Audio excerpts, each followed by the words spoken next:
강혜신의 오늘의 미국.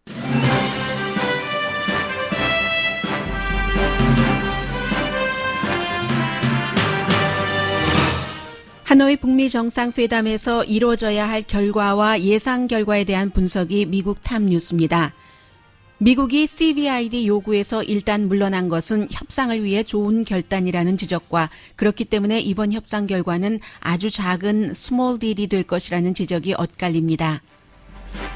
조셉 윤 전 북한 특별대표는 하노이 회담에 거는 가장 중요한 낙관은 미국이 북한 현실을 이해하고 미국과 북한이 핵 파기의 기본인 신뢰 쌓기를 할 수 있는 기회라고 지적했습니다. 미국 백악관 북미 정상회담 취재팀이 허가받은 호텔에서 쫓겨났습니다. 백악관 출입기자단이 전례 없이 취재장에서 쫓겨난 이유는 그 호텔에 김정은 위원장이 묵기 때문입니다. 연방 하원은 오늘 가뿐하게 통과될 것으로 예상되는 멕시코 벽 쌓는 기금과 관련된 비상사태 선포 무효화하는 결의안을 상원으로 보냅니다. 공화당 상원 의원 가운데 민주당과 함께 결의안에 찬성표를 던지겠다는 의원들이 생기고 있습니다.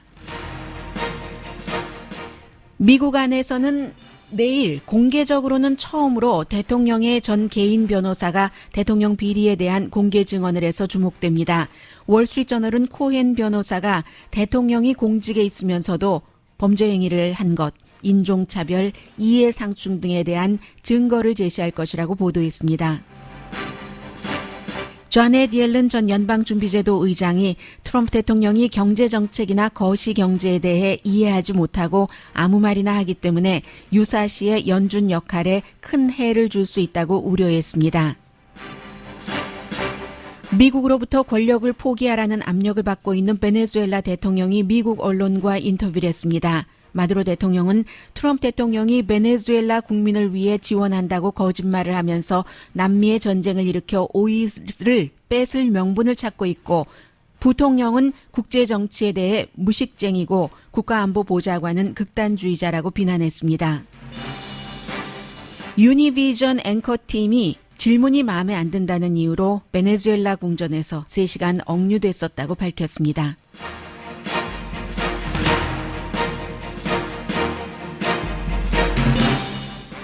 여러분 안녕하십니까? 오늘의 미국 강혜신입니다. 물론 미국도 지금 뉴스가 두 종류로 나뉘고 있어요.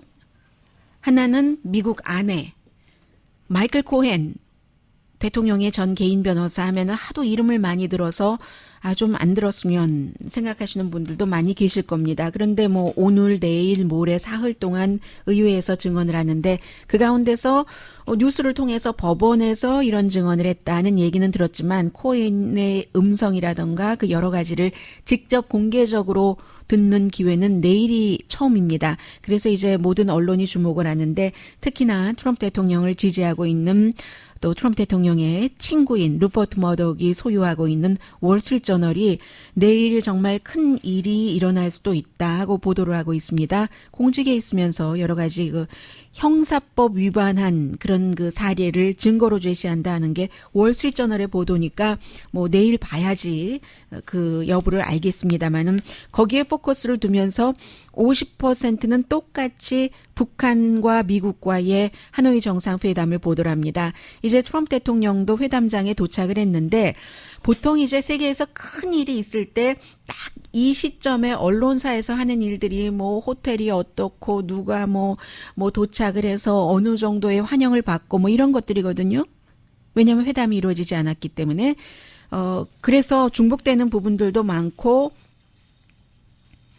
계속 그 분위기는 끌고 나가야지 되는데 정확한 내용이라던가 중대한 새로운 것이 나오지 않고 하는 것도 있습니다만 저는 오늘 좀 가볍게 이 뉴스를 시작을 하려고 합니다. 물론 뒤에 가면은 그 핵심적인 내용들도 나옵니다만 김정은 위원장이 하노이에 도착을 하면서 미국의 백악관 기자들이 그 취재 장소에서 전부터 잡아놓고 확인까지 거치고 또 이제 백악관 취재팀의 그 취재 장소의 경우는 백악관에서 그 수소문을 해주고 다 확인을 해주고 하거든요. 그런 그 백악관 취재팀이 호텔에서 쫓겨났다.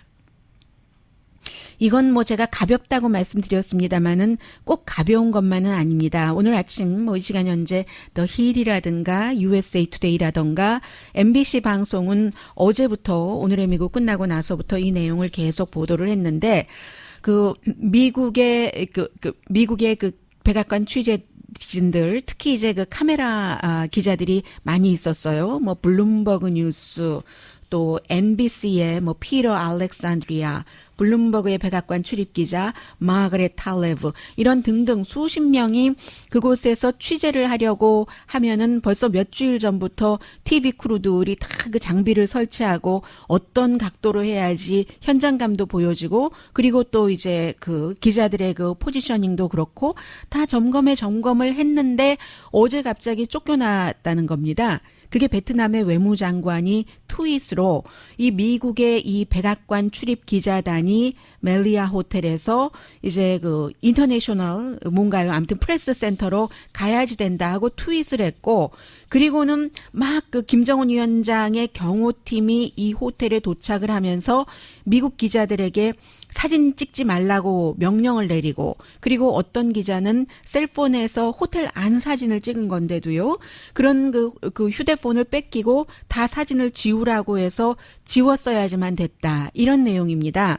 그러니까 이제 제가 좀 전에 말씀드렸었던 그런 그 미국의 백악관 출입 기자들이 취재를 하러 갔다가 여러 가지 내용들을 뭐 페이스북이라든가 트위터 같은데 그 올리고 있는데 그 김정은 위원장의 경호팀이 말 그대로 노 카메라 하면서 또 엘리베이터도 못하게 했대요. 왜냐하면 엘리베이터에 베트남이 김정은 위원장을 대우를 해야지 되기 때문에 전부 레드 카펫을 깔아놨기 때문에 그 엘리베이터도 사용할 수 없었고 결국은 뭐 철수할 수밖에 없었다는 거예요. 일부에서는 뭐 비상문도 닫히고 해외 취재를 하면서 더군다나 이제 대통령 그 동행 취재잖아요. 이런 일은 처음 그 겪는다라고 얘기를 하고 있거든요. 백악관이 부크드한 그런 그 호텔에서 이게 이제 이런 일이 있어서 지금 뭐 기자단들은 굉장히 혼란스러운 거죠. 미국의 세계 최고의 기자단들이 이렇게 쫓겨났으니까 지난번에 이제 중국에 가서 한국 그 문재인 대통령 수행 기자단들과 중국에서 뭐 하청을 받았다는 그런 경호팀과의 몸싸움 정도는 이 정도로 백악관 그 TV 크루들이 다 몇 주일 전에 셋업을 해놓고 했다는 여기서 쫓겨난 것에 비교를 하면은 아무것도 아닌 거죠. 그래서 라이트한 것 같지만 글쎄요, 그 라이트한 것 같지만 그다지 라이트하지도 않은 그게 무슨 뭐 북한이 힘이 백악관보다 더 세다 아니다 이런 것을 말씀드리기보다는 뭔가 더 글쎄요, 정상적이지 않다고 말씀을 드려야지 되나요? 아니면 아주 그 특별하다고 말씀을 드릴 수 있겠고요. 지금 핫라인이 들어오기 때문에 한번 받아보겠습니다. 제가 스튜디오에 혼자 있어서요. 혹시 방송하다가 잘못된 것이 있을지도 몰라서요. 여보세요? 핫라인이 벨은 울렸는데 또 아무 응답이 없습니다. 두 번째예요. 다음부터는 핫라인이 울려도 방송하다가 받지 않겠습니다. 자, 그래서 이제 이런 것들이 그 백악관의 취재팀은 그 호텔에 그 200명 정도가 앉을 수 있는 그 볼룸이라든가 스탠더 스팟 같은 것을 전부 그 텔레비전에 맞춰서 해놨었기 때문에 그랬는데 전부 그 인터내셔널 미디어 센터로 쫓겨가 버리고 말았다는 거죠. 그래서 이제 베트남의 경호원들은 뭐 you must go now this way 하면서 이제 그 아주 퉁명스럽게 말 그대로 퉁명스럽게 쫓겨냈다 하는 얘기들을 하고 있습니다. 그리고 또 다른 그 라이트한 뉴스가 나오는 것 가운데 하나가 지금 각 언론사마다 미국도 많은 사람들을 하노이에 그 파견을 했어요. 그래서 이제 CNN 방송에 칼리 에드 우드라고 자주 그 방송에 나오진 않는데요. 이 하노이의 특파원이 얘기하기를 지난번에 싱가포르 미팅에서 트럼프 대통령과 김정은 위원장이 만나고 마지막 부분에 이것도 그 라이트하면서도 의미가 있는 부분이기도 해요. 김정은 위원장이 트럼프 대통령에게 물었답니다. 나를 믿느냐? 그랬더니 트럼프 대통령이 믿는다고 했다는 거예요. 직접 Do 들어보시죠. you trust me? Trump said that he did trust him. Kim Jong-un, then displaying some quick wit, turned to National Security Advisor John Bolton. He is 네, 그리고 나서 김정은 위원장이 존 볼튼이 아마 그 옆에 있었나 보죠. 가장 그 북한에 대해서 강성인 존 볼튼에게 딱 돌아서면서 당신은 어떠냐, 나를 믿느냐 했더니 존 볼튼이 대통령의 뜻이 그러하다면 저도 믿는다라고 얘기를 했다는 거예요. for being skeptical of these negotiations with North Korea, and he asked Bolton, does he trust him? Bolton then replied that if Trump does, then he does. We're also learning some more. 그리고는 이제 그 이후에 이 트럼프 대통령이 여러 번 이 김정은 위원장에게 좋은 점, 찬사, 칭찬 같은 것을 했다. 이런 내용이 나오고요. 아직 회담이 진행되지 않았기 때문에 이렇게 나오는 것이고 또 이러한 것들조차도 북한과 미국 간에는 굉장히 그 오랜 불신이 있었기 때문에 그런 조금씩 그 차가운 것을 녹여가는 과정으로서는 의미가 있다고도 보여집니다. 그래서 이제 그 이후에 이제 그 특파원의 보도를 듣고 나서 조셉 윤 전 그 대북 특별 대사가 CNN에 출연을 해서 그런 라이트 모멘트 오케이다. 아주 기쁘다. 그런 것도 필요하니까라고 얘기를 하면서 그렇지만 시스템이 일을 하기 때문에 본인이 생각할 때는 이 사람이 이제 북한과 일을 해본 사람이잖아요. 김정은 위원장이 미국을 믿지 않는다라고 얘기를 합니다. There are systems in place. And to your question, do they trust each other? I don't think they trust each other. Certainly, North Koreans believe, and Kim Jong-un believes, without nuclear weapons, he would be dead, just like Saddam Hussein and Muammar Gaddafi. And they've 예, 무하마르 카다피나 사담 후세인처럼 북한의 김정은은 핵이 없다면 자신도 죽을 것이라고 믿고 또 북한만 미국을 믿지 않는 게 아니라 미국도 서로 믿지 않는다라고 얘기를 하고 있죠. 그리고 핵이 공격당하지 않을 그런 어떤 그 억제력 같은 것도 갖고 있으니까는요. 그런데 긍정적인 것은 지금 미국도 그 대통령뿐만이 아니라 마이크 폼페오 국무장관도 현실을 알기 시작해서 핵이라는 게 하루아침에 그 없어지는 것도 아니고 그래서 지금 기대의 수준을 계속 낮추고 있다라고 말을 합니다. President Trump, as well as Secretary of State Pompeo, beginning to accept that reality, that they are beginning to say things like, it's going to take a while, we're not in a hurry, as long as they stop testing, we're okay. 그게 이제 뭐 테스팅 스탑하면은 we are okay라고 얘기를 그 하고 있죠. 이제 그런 부분들을 말하면서 결국은 이제 중요한 것이 이번 회담에서도 비핵화라는 것이 그렇게 쉽게 되는 것이 아니기 때문에 그 전에는 내가 이게 없으면 죽는다고 생각하는 김정은 위원장이 핵을 포기할 수 있는 정도의 결심을 하려면 이 미국과 북한 간의 정치 관계가 좋아져야지 된다고 얘기를 그 하고 있습니다. 그래서 이번 회담에서 그 정치 관계를 그 빌드업하고 그런 그 솔루션을 찾아가기 위한 그러니까 큰 기대를 안 하는 거예요. Denuclearization is one, but how to build a better political relationship. And I do believe U.S. administration, Washington is beginning to learn that without building some kind of relationship, North Koreans are not going to trust us. Therefore, any meaningful denuclearization will not be possible. 네, 즉 북한이 워싱턴을 믿지 않으면 어떠한 의미 있는 비핵화도 이루어지지 않는다. 이게 이제 그 본인의 얘기고요. 그리고 이제 미국이 어쨌든 그 현실을 알아가기 시작했다. 조셉 윤 전 국무부의 북한 그 특별 대표의 얘기였습니다. 그리고는 뭐 내일 내일 새벽이 되겠네요. 로스앤젤레스 시간으로는 새벽에 만찬에서 처음 만나는 게 이제 미국에서도 공식적으로 스케줄로 확인을 했고요. 그럼 로스앤젤레스 시간으로는 이제 내일 새벽이 되는데 그 디너에는 그 볼튼은 빠졌네요. 볼튼은 빠지고 미국에서도 똑같이 얘기를 하네요. 믹 멀베이니가 이제 예산국장 그리고 비서실장 두 가지 직책에 다 지금 그 대행이에요. 비서실장 그 대행입니다. 그리고 그렇게 될 경우는 외교적인 관리에 따라서 김정은 위원장 측에서도 두 명이 나오는데 한 명은 김여정 아닐까요? 그리고 이제 다른 한 명은 모르겠고, 그리고 이제 내일이 되면은 이제 중요한 스티브 비건이 데뷔를 하는 거죠. 만찬 이후에 그 다음 날에 어떠한 그 미팅이 실무를 하는 것이 되는 거죠.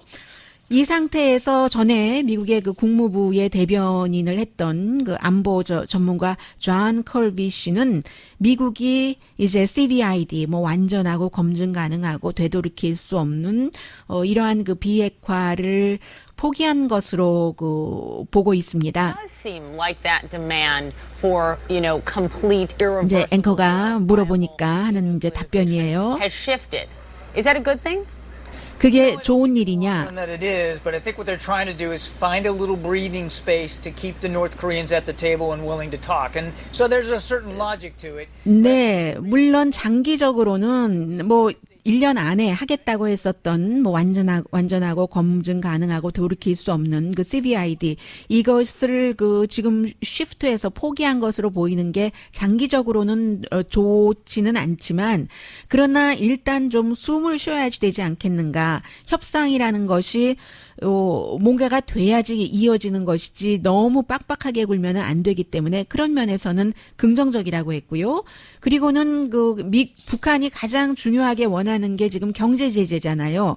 그 부분에 대해서 미국이 트럼프 대통령이 할 수 있는 일이 별로 없는 거죠. 유엔 제재는 뭐 다른 나라와 미국이 투표권은 갖고 있지만 함께 풀어야지 되는 것이고 다른 나라가 크게 반대할 나라는 없을 것 같은데 네, 그렇고 그리고 이제 미국이 의회에서 대통령 맘대로 할 수 없도록 2017년도에 트럼프 대통령이 서명한 휴먼 라이트 그런 법이라는 게 있어가지고요. 북한 같은 나라와 뭐 거래도 못하고 하게 된 그게 있기 때문에 그것도 별 의미가 없고 트럼프 대통령이 해주고 싶어도 그리고 돈 쓰는 것 좋아하지도 않고요. 그래서 결국은 문재인 대통령이 뭐를 할 수 있게만 해주는 것, 그 정도로는 큰 의미가 없다고 얘기를 합니다. Does have a little flexibility working with President Moon Jae-in of South Korea because the South Koreans have some bilateral sanctions and economic measures that they've put in place that they might be willing to lift, and those are not insignificant in terms of the North's economy. So that would be one avenue that he. 그리고 뭐 누가 뭐라고 하든지 간에 이번 회담 전에 아직도 어제까진 그랬습니다. 비핵화가 무엇인가? 한반도의 비핵화인가? 아니면 북한의 비핵화인가? 여기에 대한 정의가 돼 있지 않기 때문에 그런 부분까지를 얘기하는 거고요. 이코노미스트가 아마 굉장히 나쁜 스몰 딜이 될 것이다라고 표현을 했거든요. 뭐 물론 이번에 베트남이라는 장소부터 미국에서는 뭐 적이 버디가 된 거잖아요. 베트남이 그런 의미가 있고 김정은 위원장으로서는 뭔가 보고 배울 만한 충분한 가치는 있다고 시작되는데 이 이코노미스트는 이번 회담 자체를 진짜 데이트를 미국과 북한이 시작하는 것이다라고 보고 있습니다. 싱가포르 회담에서 뭐 우리가 안전 보장을 해줄게, 핵을 완전히 포기해 이런 말은 했지만 애매모호한 그 정도의 뭐 선언문 정도가 나왔기 때문에 그 몇 개월 동안에 이제 큰 차이도 없었고요. 몇 개월이 8개월이 됐네요. 해서 결국은 영변 핵시설 파기하고 그리고 이제 풍계리의 인스펙터들을 받아들이는 그 정도가 될 텐데 그런데 이제 뭐 영변의 경우도 사실은 굉장히 낙후된 시설이기 때문에 뭐 이것조차도 큰 의미가 있겠는가. 이코노미스트는 조금 여기에 대해서 빡빡하게 규정을 하고 있네요. 그런 얘기를 해서 그리고 이제 한국의 진보는 이 사람 말을 안 들으려고 하고 웬만하면 깎아내리려고 하지만 태영호 전 영국 주재 공사의 얘기를 해외에서는 많이 인용을 하고 있습니다. 이번에 하노이 회담을 중고차를 되파는 것이나 마찬가지다라고 지적을 했다는 그런 점을 하면서 리에정 오피스 정도 이번에 설치할 수 있고 글쎄요. 종전선언이 어떤 형태로 될지 되지 않을지는 봐야지 알 수 있는 얘기이고 그리고 만일 물론 문재인 대통령이 뭔가 트럼프 대통령이 원한다면 경제적인 부담을 하겠다고는 했는데 중요한 것은 좀 전에 미국의 안보 전문가가 얘기한 것처럼 한국이 하는 것은 미미한 것이고 5.1 같은 문제에 허용 같은 것이 들어갈 때는 또 중국이 해줘야지 되잖아요. 그러니까 이제 뭐 별로 특별하게 새로울 것이 없이 그렇다는 얘기고 이 워싱턴 포스트가 꼭 이번에 미국이 이 하노이 회담에서 해야지 될 일, 첫 번째는 뭐 미국의 목표 자체가 미국을 북한의 핵 위협으로부터 지켜내는 것이고, 그리고 두 번째가 미국의 동맹국인 한국과 일본도 핵 위협으로부터 지켜내는 것이고, 세 번째가 평양의 핵 활동이라든가 핵 시설, 인벤토리 같은 것을 전부 점검하고 또 인스펙션 하는 것. 네 번째는 이 얘기를 하네요. 인터레스팅이네요, 진짜. 노스코리아가 아직도 사우스코리아를 자유 독립 국가로 공식적으로는 인정을 하지 않기 때문에 이번에 트럼프 대통령과 김정은 위원장이 서명하는 모든 공식 문서에 사우스코리아를 북한이 얘기하는 것처럼 사우스코리아, 사우스도 스몰을 S자를 써서요. 사우스코리아라고 하지 말고 한국의 공식 명칭인 The Republic of Korea라고 다 명기를 해야지 되며, 그리고 또 하나 트럼프 대통령이 말하는 것을 전혀 북한 언론이 검열 없이 북한 사람들에게 보여줘야지 된다. 이렇게 하는 것이 하노이 회담에서의 미국이 해야 될 일이다라고 워싱턴 포스트가 지적을 했습니다.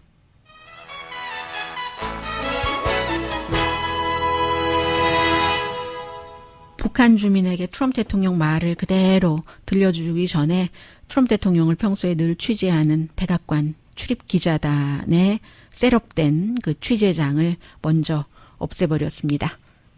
북한이요. 그래서 어제까지만 하더라도 미국에서는 이게 베트남이 결정한 거냐, 북한이 결정한 거냐, 미국까지 다 합의를 한 거냐라고 많이 왔다 갔다 했거든요. 당연히 베트남이야. 베트남의 외무장관이 트윗으로도 얘기를 했으니까 이 호텔에서 저쪽 프레스센터로 가야지 된다. 미국 백악관 출입기자단은 이렇게 얘기를 했으니까 베트남은 그렇게 북한과 합의를 한 것이고, 미국은 어땠는지 모르겠어요. 미국의 사전에 알리고 한 건지 아닌지는 잠시 뒤에 변호사에 관한 내용 전해드립니다. 라디오 서울 방송 오늘의 미국 듣고 계십니다. 네, 지난번에 말씀드린 것처럼 아무리 하원과 상원에서 대통령이 멕시코 벽 쌓는 비용 마련하기 위해서 비상사태 선포하고 국방부, 재무부 돈 이미 책정된 예산안을 끌어다가 쓴다고 하는 이 비상사태 선포를 막으려고 한다 하더라도 막아지지가 않습니다. 숫자상으로 안 돼요. 대통령이 비토하면 되는데 비토권을 막을 수 있는 정도까지는 안 되니까. 그러려면은 공화당의 상원과 하원 의원 40%씩이 민주당에 동조를 해야지 되거든요. 그러니까 그건 거의 불가능하다는 일인데, 그래도 의회 의원들로서 보여준다는 거죠. 민주당으로서야 뭐 당연히 멕시코 벽 쌓는 거 자체를 반대를 하니까 그렇고, 공화당 의원들 가운데서도 지금 과연 멕시코와 미국과의 국경 사이가 다른데 책정된 돈을 끌어다 쓸 정도로 비상사태냐? 그것이 비상사태가 아니라고 생각하는 사람도 있고, 또 어떤 공화당 정치인들은 비상사태가 아닐 뿐만이 아니라 그건 대통령의 권력 남용이다. 헌법에 예산안은 입법부에서 집행하도록 돼 있기 때문에 라고 생각하는 사람. 어떤 사람은 또 둘 중에 하나, 후자가 더 중요하다고 생각하는, 아주 감정이 복잡하게 공화당 정치인들 사이에서 얽혀 있어서 그것도 겉으로 속과 똑같은 마음을 드러내는 공화당 의원들도 있고, 아니면 일부에서는 또 선거를 치러야지 되는데 본인의 지역구에서 대통령이 인기가 있기 때문에 또 속과는 다른 대통령을 겉으로는 지지한다는 말을 하는 사람들도 있고, 굉장히 복잡하거든요.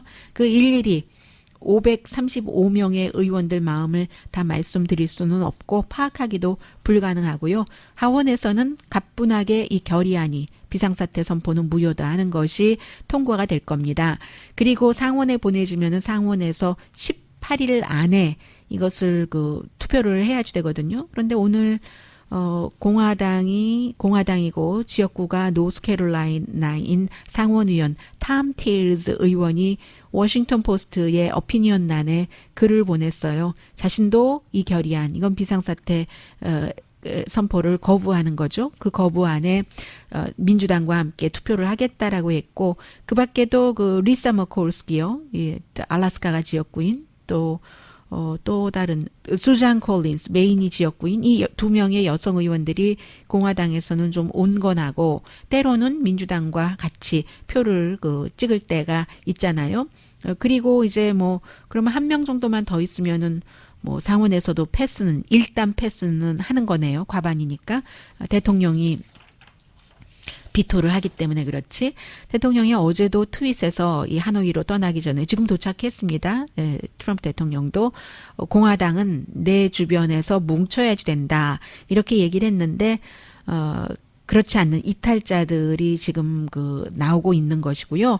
만약에 결론은 정해졌어요. 이게 안 돼요. 안 되고 대신에 이제 그렇다고 벽이 꼭 다 쌓아지느냐. 그것도 어떻게 될지 모릅니다. 왜냐하면 뭐 주변에 땅 가진 사람 무슨 또 그 환경 보호주의자들 계속 그 소송이 이어질 것이기 때문에 연방 대법원에 가더라도 어떻게 될지도 또 모르고요. 그리고 대법원에서 대통령 편을 들어줘도 사적으로 또 들어가는 소송들이 있기 때문에 그 부분은 뭐 어떻게 될지는 모르겠습니다만은 이 시점에서 중요한 것은 공화당에서 대통령에게서 떨어져 나가는 의원들이 생긴다. 오늘의 미국 끝날 때까지만 하더라도 23명의 공화당의 전 정치인이라고 말씀드렸는데 2명이 더 있었군요. 25명. 그리고 58명의 전 국가안보를 맡았던 그런 전문가들이 이건 아니다. 멕시코 장벽. 그렇게 얘기를 했었잖아요. 공화당 민주당 다 포함해서. 공화당 전 정치인들은 25명은 공화당 전 정치인이고요. 그리고는 대통령이 하노이에 가서도 계속 보고를 받고 하는 뉴스가 바로 이 내용일 텐데 트럼프 대통령의 월스트리트저널이 제목을 붙인 것을 보면은 코엔이 증언을 하는데 그게 이제 트럼프 대통령이 while in office 이 공직 생활을 하면서 criminal conduct 범죄 행위를 저질렀다고 의회에서 증언을 할 것이다. 그 사람이 트럼프 대통령의 전 변호사인데 하원에서도 상원에서도 하는 거예요. 허쉬머니 여성들에게 입막음용 돈 준 것도 그렇고 그리고 무슨 또 뭐가 있죠? 어떤 경우 자산을 어떻게 부풀렸는가, 거짓말을 어떻게 해왔는가, 또 인종차별적인 것, 속임수 이런 모든 것들을 한다는 얘기거든요. 내일이군요. 하원 감시위원회에서 내일 이런 모든 것들을 또 자료까지 제시를 하고 뿐만이 아니라 하원의 민주당 의원들이 아주 따끔한 질문들을 많이 하지 않겠어요? 그런 것들이 예상이 되고 내일 상원정보위원회인가요? 하원인가요? 오늘 하원 감시위원회인 것 같고 내일 상원정보위원회인 것 같다는 느낌이 드는데 어쨌든 의회에서 이런 증언을 하는 것이 러시아에 대해서는 아마 안 하는가 봅니다. 물론 호텔 짓는 것에 대해서 조금 언급할 수도 있겠으나 왜냐하면 이게 특별검사의 수사 이런 것과 오버랩되지 않기 위해서 그렇게 한 것 같고요. 세금을 냈느냐 안 냈느냐 이런 것들이요. 그래서 공화당에서는 당연히 오늘 내일 모레 사흘 동안에 이 같은 청문회에 대해서 별것 아니다. 새로 나온 얘기 있느냐 다 듣던 얘기 아니냐라고 이제 버무리려고 할 것이 분명하고요. 글쎄요. 이 드러즈 리포트 같은 경우는 대통령을 열렬히 지지하는 매체인데도 새로운 디테일이 있을까? 이게 과연 워러게이트 사건처럼 번질 수가 있을까? 대통령의 전 변호사가 하는 증언들이기 때문에 증거까지 있다고 하니까 그렇게 지금 제목들을 달고 있습니다. 그리고 이제 특별검사에 대해서는 이번 주로 원래 그렇게 예상이 됐었다가 지난 주말에 이제 금요일 이후에 토요일인가요? 이번 주에 특별검사가 조사 결과를 발표하지 않는다는 얘기가 나왔었는데 특별검사 주변에서 일을 하는 사람 가운데 특히 이제 앤드류 골드스타인이라는 전 시사주간지 타임의 기자였어요. 이 기자하기 전에는 선생님이었고 그래서 이 사람이 이제 특별검사 로버트 멀러 수사의 리드 검사거든요. 굉장히 선생님을 했기 때문에 접근 자체가 조심스럽기도 하고 또 상대를 모욕하지 않는 그런 형태로 지금 중요한 증인들은 다 이 앤드류 골스타인과 그 인터뷰를 했거든요. 이 사람 자체는 전에 그 오바마 대통령 캠페인에 기부를 했었고 아버지는 그 공화당 그 법조인 출신이고요.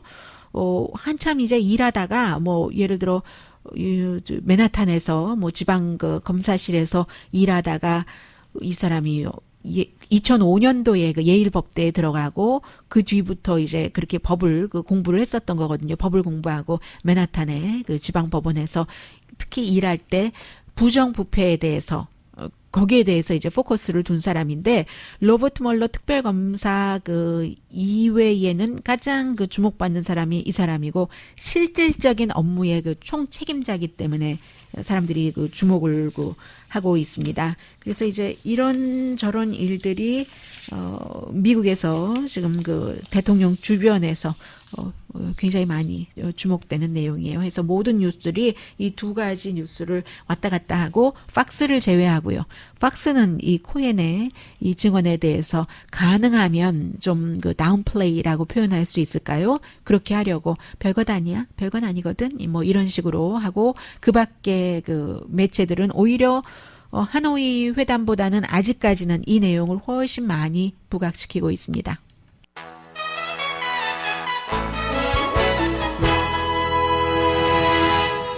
라디오 서울 방송 오늘의 미국 듣고 계십니다. 네, 여러 가지 뉴스 중간중간에 북한 관련 뉴스는 이어집니다. 지금 하와이가 지역구인 의원 그리고 이 의원이 이미 하도 많아서요. 민주당에서 지금 예비선거에 나간다고 한 이미 발표를 한 사람이 하도 많기 때문에 하원 의원이죠. 툴시 가바드. 하와이에서 오늘의 미국 듣고 계신 분들 오랜만에 인사드립니다. 새해 복 많이 받고 계세요. 감기 조심하시고요. 뭐라고 얘기를 하냐면 지금 그 트럼프 대통령 행정부가 베네수엘라의 정권을 교체하려고 하는 것을 북한이 쳐다보고 있다. 지금 안 그런다, 다른 나라에 개입하지 않는다 하면서 뭐 그 전에는 뭐 트럼프 대통령과는 다른 정권이었습니다만은 이라크와 리비아에 접근을 해서 좀 전에 그 조셉 윤 전 국무부의 대북 특사도 지적을 한 점이잖아요. 사담 후세인과 카다피가 어떻게 숨졌는가. 그렇게 해서 미국이 정권 교체를 시키고 등등 해서 그 나라가 지금 어떻게 살고 있는가 하는 것을 북한이 지켜보고 있다는 것이고, 그리고 두 번째는 더 중요하다고 할 수 있는 게 미국은 약속을 안 지킨다. 그리고 다른 나라 내정에 간섭하지 않는다고 말하면서도 지금 당장 베네수엘라에 개입하고 있지 않느냐라고 얘기를 해서 이게 위험하다. 두 개가 상충되고 있다라고 말하는데 베네수엘라 사태에 대해서는 잠시 뒤에 말씀을 드리고요. 오늘 연방준비제도 의장이었던 자넷 옐런, 평판은 좋았습니다. 단지 이제 오바마의 사람이었고, 또 여자이기도 하고요. 키가 너무 작다. 연준 의장 되기에는 기타 등등의 이유로 트럼프 대통령이 이제 새로운 사람을 임명을 해서 마음에 안 든다고 하는 그런 이제 새로운 연방 준비 제도 의장이 탄생을 했는데, 자넷 옐런이 얼마 전부터 조용히 얘기를 하기 시작하더니요. 이제는 텔레비전을 통해서도 또 신문과의 인터뷰에서도 트럼프 대통령의 경제에 대한 무지함이라고 할까요? 그런 것을 비난이라기보다는 좀 우려하는 뉘앙스였습니다. 자넷 옐런이 이제 마켓플레이스와 인터뷰를 했는데 트럼프 대통령이 경제 정책에 대해서 완전히 이해하고 있지 않는다고 믿고 있고, 그리고 거시 경제에 대해서도 완전히 대통령이 이해하고 있지 못한다 해서 대통령은 그걸 알고 있는지 모르겠다 하는데, 이 부분은 대통령뿐만이 아니라 많은 사람들이 잘 모르고 있는 부분이기도 하죠. 미국의 연방준비제도가 하는 일이 통화정책한다, 이자율 조정한다, 등등을 생각하고 있지만 이자율 말고 통화정책 말고 중요한 게 크게 이렇게 두 가지로 볼 수 있는 겁니다. 그게 이제 고용률을 최대로 높이고 물가를 안정시키는 것. 거기에 이제 인플레이션이 들어가는 거잖아요. 인플레이션이 이제 근데 고용률을 최대로 하면서 물가를 안정시키는 것도 연방준비제도의 목표라는 것을 대통령이 모르는 것 같다.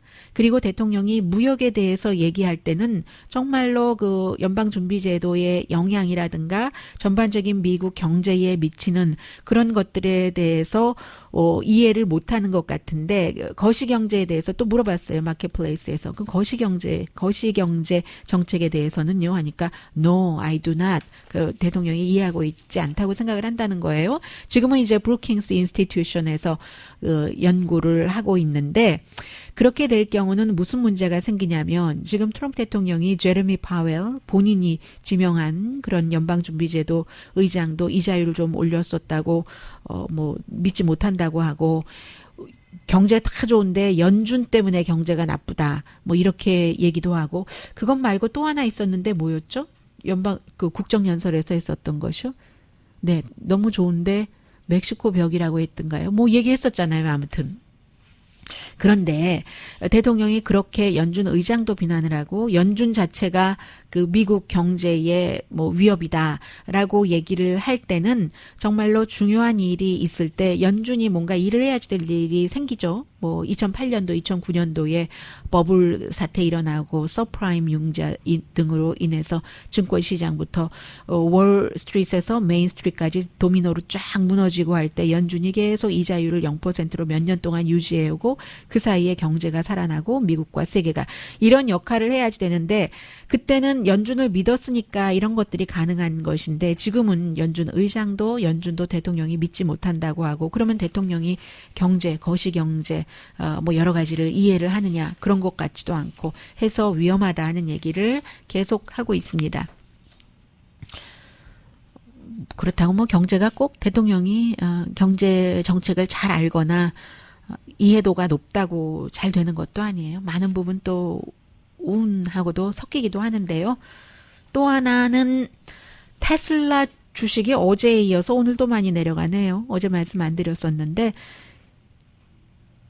이 CEO 문제예요. 항상 일론 머스크 굉장히 창조적이고 남이 안 하는 일을 하고 또 조심스럽지 않고 이러한 것 때문에 여러 번 경고도 받고 뭐 벌금도 내고 뭐 자리도 강등 스스로 하고 뭐 등등의 일이 있었는데 또다시 한 말이요. 올해 뭐 테슬라가 자동차를 한 50만 대 전기 자동차를 만들겠다. 이게 19일에 했었던 얘기거든요.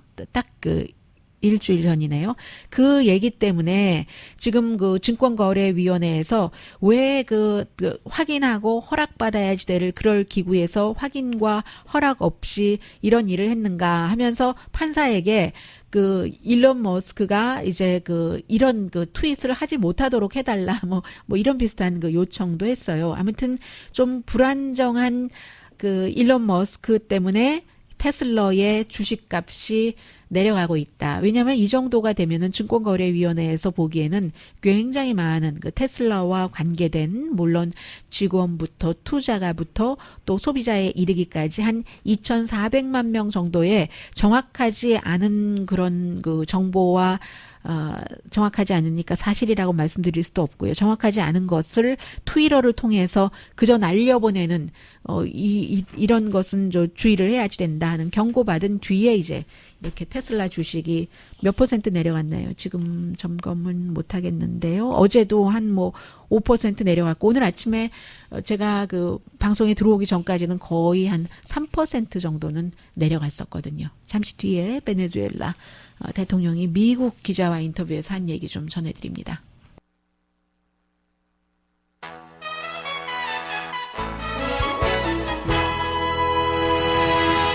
라디오 서울 방송 오늘의 미국 듣고 계십니다. 미국이 과연 민주국가, 자유세계, 언론의 자유가 있기는 합니다. 지금 미국 대통령이 어제 부통령이 가서 여러 연설도 하고, 그리고 우리는 이 사람을 지지한다 하고, 선거로서 선출되지는 않았지만 그 과이도를 지지를 하고 했는데도 불구하고 동시에 이제 미국 언론이 취재를 하러 갔겠죠. 이제 부통령과 함께 여러 사람이 갔으니까 존 볼튼도 갔고 국가안보보좌관도 갔고 하니까 존 볼튼은 어제 베네수엘라 갔고 시차나 뭐냐 이런 여러 가지 때문에도 사실은 원래 오늘 그 로스앤젤레스 시간으로 새벽에 있는 하노이에서의 만찬은 참석할 수도 없게도 돼 있었네요. 그런데 그렇게 기자들이 가서 꼭 그 부통령만 취재를 하느냐 그게 아니었던 겁니다. 그 컬럼비아에서 이미 그 베네수엘라로 국경을 넘어서 베네수엘라 궁전에 들어가서 미국이 몰아내려고 하는 니콜라스 마두로를 인터뷰를 많은 언론이 했어요. 그 가운데서 저는 ABC 방송과 인터뷰한 것을 들려드릴 텐데 이 ABC 방송의 기자가 물어봤어요. 이 그 니콜라스 마두로에게 미국이 그 군사력을 쓴다고 보느냐 했을 때의 그 마두로의 답변입니다. 그 탐 라마스가 물어봤어요. 그랬더니 The United States wants Venezuela's oil, and they're willing to go to war for that oil. 베네수엘라의 오일을 원하기 때문에 그래서 이제 그 전쟁을 베네수엘라랑 하기를 원한다 하는 게 이 마두로의 얘기였습니다. Everything the United States government has done is doomed for failure. They are trying to fabricate a crisis to justify political escalation and 네, 이 정치적인 긴장을 높이기 위해서 지금 미국 정부가 가짜 뉴스를 그 퍼뜨리고 있고 그리고 그 뭐 대통령의 경우는 트럼프 대통령의 경우는 정말로 그 거짓말을 굉장히 그 많이 하고 또 부통령은 국제 정치에 대해서는 완전히 무식쟁이고 I say to you, rectify it.